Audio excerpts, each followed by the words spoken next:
Ó Mãe Santíssima, intercedei por nós para que possamos bem compreender os ensinamentos de vosso Divino Filho, nosso Senhor e Salvador Jesus Cristo, e as explicações dos pais da Igreja. Ó Virgem Imaculada, ofereço-vos este trabalho e peço que abençoais aqueles que o ouvirem, e que seja para a maior honra e glória de Deus. Amém. Senhor onipotente, purificai o meu coração e os meus lábios.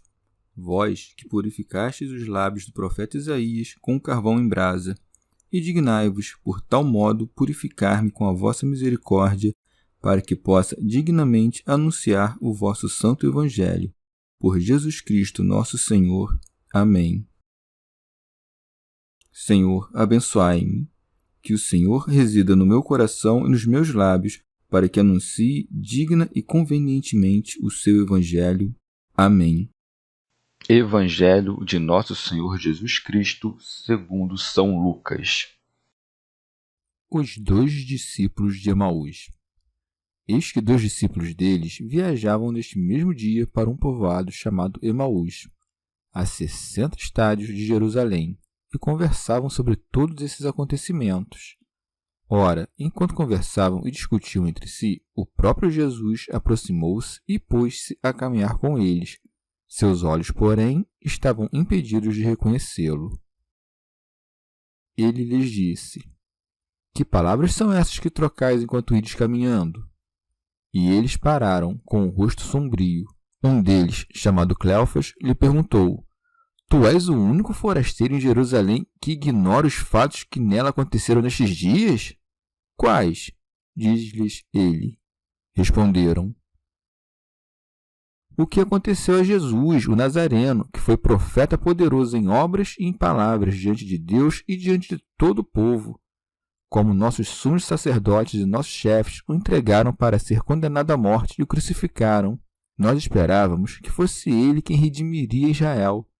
Mas com tudo isso, faz 3 dias que todas essas coisas aconteceram. É verdade que algumas mulheres que são dos nossos nos assustaram. Tendo ido muito cedo ao túmulo e não tendo encontrado o corpo, voltaram dizendo que havia tido uma visão de anjos e declararem que ele estava vivo. Alguns dos nossos foram ao túmulo e encontraram as coisas tais como as mulheres haviam dito, mas não o viram. Ele então lhes disse: Insensatos e lentos de coração para crer tudo o que os profetas anunciaram. Não era preciso que o Cristo sofresse tudo isso e entrasse em sua glória? E começando por Moisés e percorrendo todos os profetas, interpretou-lhes em todas as Escrituras o que a ele dizia a respeito. Aproximando-se do povoado para onde iam, Jesus simulou que ia mais adiante. Eles, porém, insistiram, dizendo: Permanece conosco, pois cai a tarde e o dia já declina. Entrou então para ficar com eles, e uma vez à mesa com eles, tomou o pão, abençoou-o, depois partiu e deu-o a eles. Então seus olhos se abriram e o reconheceram. Ele, porém, ficou invisível diante deles, e disseram um ao outro: Não ardia o nosso coração quando ele nos falava pelo caminho, quando nos explicava as Escrituras? Naquela mesma hora, levantaram-se e voltaram para Jerusalém. Acharam aí reunidos 11 e seus companheiros, que disseram: É verdade, o Senhor ressuscitou e apareceu a Simão. E eles narraram os acontecimentos do caminho e como o haviam reconhecido na fração do pão. Comentários dos Pais da Igreja. Comentário de São Tomás de Aquino em forma de glosa. Tendo os anjos dado a conhecer àquelas mulheres a ressurreição de Jesus Cristo, aparece o Salvador aos seus discípulos para lhes confirmar o fato. Eis que 2 deles viajavam neste mesmo dia para um povoado chamado Emaús. Teofilacto Diócrida. Alguns cuidam que um desses homens era o próprio São Lucas, motivo pelo qual ocultou seus nomes. Santo Ambrósio. O Salvador havia também se manifestado à tarde e separadamente a 2 de seus discípulos, de nomes Cleofas e Amaon. Santo Agostinho. São Lucas, de razão, chama Emaús povoado. Em seguida, dá a conhecer sua localização, dizendo: a 60 estádios de Jerusalém. São Beda. Hoje em dia é chamada Nicópolis, ilustre cidade da Palestina, que, depois da Guerra da Judéia, foi reconstruída por Marco Aurélio, que também lhe mudou o nome e estatuto. O estádio, medida que, segundo os gregos, foi inventada por Hércules para mensurar o comprimento das estradas, consiste na oitava parte da milha. Deste modo, 60 estádios equivalem a 7.050 passos, e essa distância percorriam certos da morte do Senhor, mas duvidando da sua ressurreição. Esta que se deu depois do sétimo dia, chamado sábado, está representada pelo número 8. Os discípulos que caminhavam falando do Senhor haviam já percorrido 6 milhas do caminho. Afligiam-se porque um homem inocente fora condenado à morte no sexto dia, e haviam já percorrido a 7ª milha. Não duvidavam de que o corpo do Senhor fora depositado no sepulcro. Não haviam, porém, percorrido senão a metade da 8ª milha. Não criam senão imperfeitamente na glória da ressurreição que já estava cumprida. Teofilacto, Diócrida. E conversavam entre si sobre tudo o que se passara, sem contudo crer, e como Arthur, ardidos por esses eventos extraordinários. E conversavam sobre todos esses acontecimentos. São Beda. E enquanto falava do Senhor Jesus, este se acerca deles e passa a caminhar ao seu lado, a alumiar-lhes as almas com a fé da ressurreição e a cumprir esta promessa. Porque onde se acham 2 ou 3 congregados em meu nome, aí estou no meio deles. Prossegue. Ora, enquanto conversavam e discutiam entre si, o próprio Jesus aproximou-se e pôs-se a caminhar com eles. Teofilacto, Diócrida. O corpo redivivo de Jesus Cristo, tornado agora espiritual, não era mais afetado pelas distâncias. Achava-se livre para se manifestar onde bem entendesse. Seu corpo não mais era regido pelas leis naturais, mas pelas do espírito, que estão acima da natureza. Eis porque São Marcos relata que Nosso Senhor apareceu aos discípulos sobre outra forma, que os impediu de o reconhecer. Prossegue. Seus olhos, porém, estavam impedidos de reconhecê-lo. Assim procedeu Nosso Senhor para que botassem a descoberto suas dúvidas, para que pudessem receber a medicação.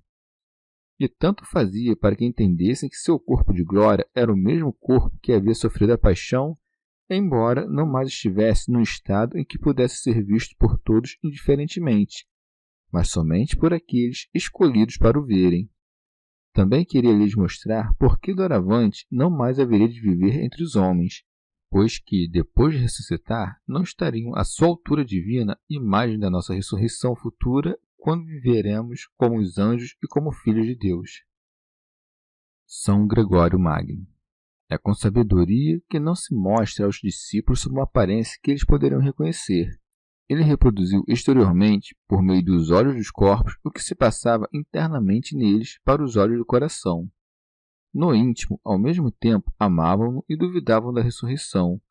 Nosso Senhor manifestou-lhes a presença enquanto os discípulos conversavam sobre o Salvador, mas falo sob uma forma que não lhes permite reconhecê-lo, pois que as suas almas ainda eram presas da dúvida. Contudo, dirige-lhes a palavra nestes termos. Ele lhes disse: Que palavras são essas que trocais enquanto ides caminhando? São Gregório. Conversavam como se já tivessem perdido toda esperança de rever Cristo vivo. Afligiam-se deveras com a morte do Salvador. Um deles, chamado Cleófas, lhe perguntou: Tu és o único forasteiro em Jerusalém que ignora os fatos que nela aconteceram nestes dias? Teofilacto, Diócrida. Isto é, acaso és estrangeiro, moras tão longe de Jerusalém e te preocupas tão pouco com tudo que se passou nesta cidade que pareces ignorá-lo de todo em todo? São Beda. E falam deste modo porque o tomavam por um estranho, cujo rosto desconheciam. Com efeito, era para eles um estranho, porque a glória da ressurreição interpunha entre eles e a frágil natureza dos discípulos imensa distância. Ademais, era-lhes estranho, porque a fé que tinham não os levou a crerem na ressurreição. Contudo, ele prossegue a interrogá-los. Ele disse-lhes: Quais? Responderam: O que aconteceu a Jesus, o Nazareno, que foi profeta. Reconheciam de fato que era um profeta, mas não que era filho de Deus, seja porque a fé que tinham, neste ponto, era ainda imperfeita, seja por temor de cair nas mãos dos judeus perseguidores dos cristãos, ou não sabiam quem ele era de fato, ou dissimulavam, para não dar a conhecer o que tinham por verdade. Acrescem: poderoso em obras e em palavras. Teofilacto Diócrida. Primeiro as obras, em seguida as palavras. De fato, nenhuma doutrina é aceitável se aquele que a prega não começa por pô-la em prática. Devem as obras tomar precedência sobre as ideias, e se tu não te pores a escoimar tuas boas obras, o espelho que é a tua inteligência não rebrilhará como desejas. Acrescem: diante de Deus e diante de todo o povo, porque devemos, antes de mais, buscar agradar a Deus e velar para que nossas virtudes edifiquem os homens tanto quanto nos seja possível. Isto é, devemos, por primeiro, nos pôr a serviço de Deus e, em segundo lugar, evitar tudo o que poderá vir a escandalizar nossos irmãos. Expositor grego.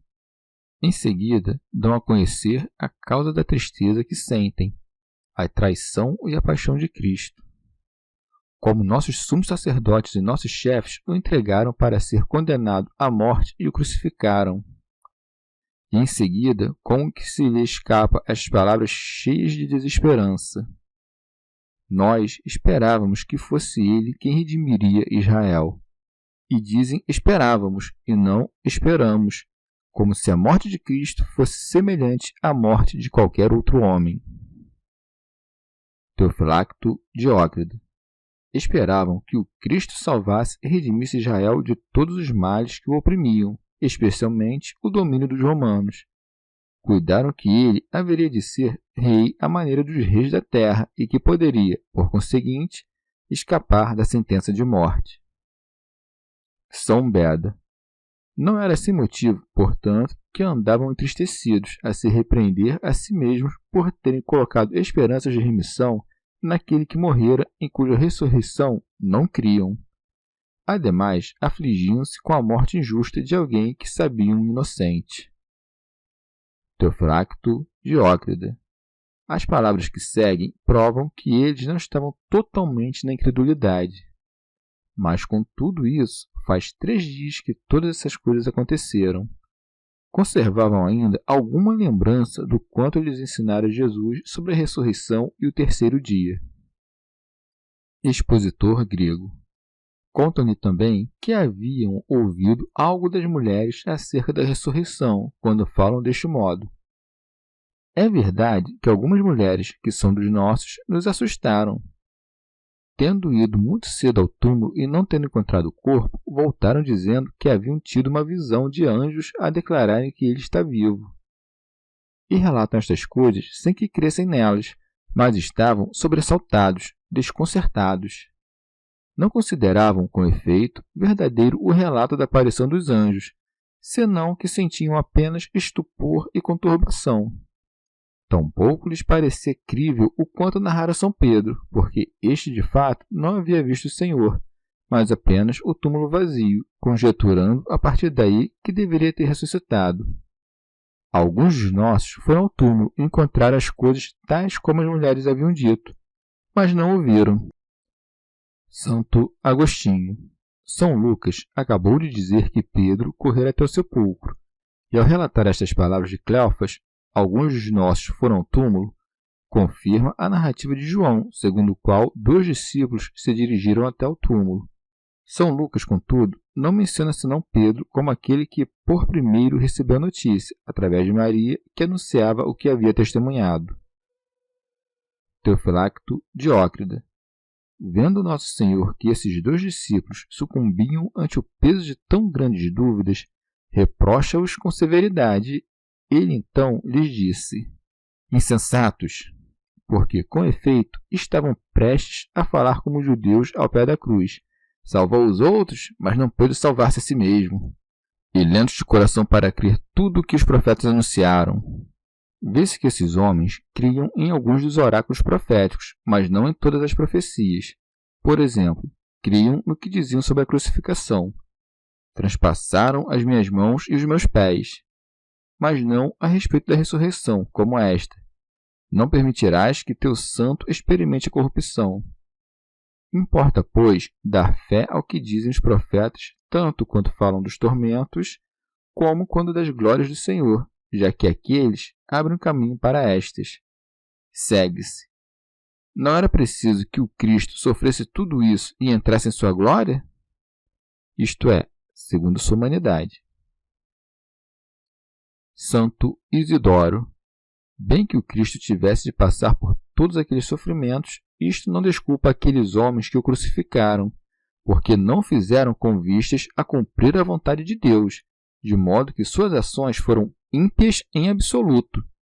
A providência divina, contudo, cheia de sabedoria, serviu-se da iniquidade deles para beneficiar o gênero humano, como nos servimos da carne das víboras para delas extrair o antídoto eficaz. São João Crisóstomo. Na sequência, explica-lhes o Salvador que essas coisas aconteceram não por acaso, mas segundo a vontade de longo tempo premeditada de Deus. E começando por Moisés e percorrendo todos os profetas, interpretou-lhes em todas as Escrituras o que a ele dizia a respeito. É como se dissesse: já que sois lentos para crer, vou prepará-los explicando os mistérios das Sagradas Escrituras. O sacrifício de Abraão, que imolou um cordeiro no lugar de Isaque, foi figura do sacrifício da cruz, e do mesmo modo os mistérios da cruz e da ressurreição de Jesus Cristo estavam anunciados aqui e ali nos oráculos proféticos. São Beda. Se Moisés e os profetas falaram de Jesus Cristo e vaticinaram que ele não entraria em sua glória senão pelo caminho do sofrimento, como alguém pode ser cristão e não examinar cuidadosamente a relação entre o Salvador e as Escrituras, e, sobretudo, se não desejar alcançar por meio do sofrimento a glória que quer partilhar com Jesus Cristo? Expositor grego. Observou mais acima o evangelista que seus olhos estavam como que cerrados, razão porque o não puderam reconhecer, senão somente quando as palavras do mesmo Salvador lhes dispôs a mente para a fé. Agora relata como Jesus, tendo-lhes preparado através de seus ensinamentos, revelou-se-lhes, aproximando-se do povoado para onde iam. Santo Agostinho. Não vai aqui falsidade da parte do Salvador, porque nem todo fingimento é mentiroso. Só a falsidade, quando o que fingimos fazer não tem significação nenhuma. Quando, porém, a ação tem algum significado, não é mentira, senão representação da verdade. Caso contrário, de força haveria de se considerar como falsidade tudo que os sábios, os profetas e Nosso Senhor mesmo disseram em sentido figurado, porque essas palavras, tomadas então no sentido comum e ordinário, nada tem de verdadeiro. Pode-se, portanto, usar desse tipo de fingimento tanto nas palavras quanto nas ações, quando nestas nos propomos significar uma verdade qualquer. São Gregório Magno. Jesus simulou que ia mais adiante, porque ainda era como um que estrangeiro no coração daqueles homens, que tinham tão pouca fé no Salvador. Oleiro, em latim, figulus, deriva do verbo fingo, fingir ou compor. Daí que esse fingir de Nosso Senhor seja, na verdade, um fazer. A verdade simples não fala com duplicidade, mostra-se exteriormente aos olhos do corpo, tal como é para os olhos da alma. Contudo, como não poderiam permanecer estranhos à caridade, quando tinham por companheiro de viagem a mesma caridade, oferecem-lhe abrigo, como a um estranho. Eles, porém, insistiram. Aprendemos com este exemplo que não devemos apenas convidar os estranhos às nossas casas, mas até mesmo forçá-los a aceitar a oferta. Comentário de São Tomás de Aquino em forma de glosa. E não constrangem somente pelos atos, senão também por palavras. Permanece conosco, pois cai a tarde e o dia já declina. São Gregório. Quando Jesus Cristo encontra acolhida entre os seus, acerca-se deles. Entrou então para ficar com eles. Os discípulos então põem à mesa, servem os alimentos e reconhecem no partir do pão o Deus que não reconheceram quando lhes explicava as Escrituras. E, uma vez à mesa com eles, tomou o pão, abençoou, depois partiu e deu-o a eles. Então seus olhos se abriram e o reconheceram. São João Crisóstomo. Não reconheceram através dos olhos do corpo, mas através dos olhos da mente. Santo Agostinho. Não que tivessem os olhos cerrados enquanto caminhavam com ele, mas algo no interior destes homens os impedia de reconhecer o que viam, como uma névoa ou algum tipo de umidade. Claro que Nosso Senhor poderia mudar a aparência do corpo, conferindo-lhe uma forma diferente daquela com que estavam acostumados, como sucedeu antes de sua paixão com a transfiguração no monte, quando seu rosto ficou iluminado de um esplendor semelhante ao do sol. Mas as coisas não se deram assim, e somos levados a crer que o demônio lhes tapou os olhos a impedi-los de reconhecer Jesus Cristo. E isso permitiu Nosso Senhor, até o momento da distribuição do sacramento do pão, para nos fazer compreender que a comunhão com seu corpo sagrado tem o poder de remover os obstáculos que nos impedem de reconhecer Jesus Cristo. Teofilacto Diócrida também nos ensinou outra coisa, qual seja, a participação na comunhão do pão consagrado abre-nos os olhos para que possamos reconhecer. Tão imenso e inefável poder tem a carne do Senhor. Santo Agostinho.